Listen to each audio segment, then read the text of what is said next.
तर 12वी परीक्षेचा फॉर्म भरण्यासाठी मुदतवाढ देण्यात आलेली आहे। परीक्षेचा फॉर्म भरण्यासाठी 15 दिवसांची मुदतवाढ देण्यात आली आहे। पूरग्रस्त भागातील विद्यार्थ्यांना याचा मोठा दिलासा मिळाला आहे। शालेय शिक्षण मंत्री दादा भुसे यांनी ह्या सूचना दिल्या आहेत। राज्यातील अनेक ठिकाणी पूर आलेला आहे, त्यामुळे अनेक विद्यार्थ्यांचे कागदपत्र सापडणं सुद्धा अशक्य झाले। अनेकांचे कागदपत्र भिजलेले आहेत। त्या सर्व पार्श्वभूमीवर ही मुदतवाढ देण्यात आली आहे।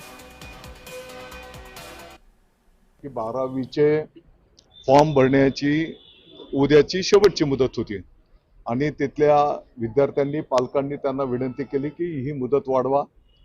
साहेबांचा आदेश आल्याच्या नंतर तात्काळ मी त्याचं चौकशी केली आणि या विभागाच्या अधिकारी महोदयांना त्याचं किमान 15 दिवस आत्ताच्या घडीला 12वीचे फॉर्म भरण्याच्या संदर्भातलं मुदत वाढवण्याची सूचना करण्यात आलेली आहे। मला वाटतं की काही ठिकाणी तुम्ही म्हणता त्याप्रमाणे वस्तुस्थिती पुस्तकं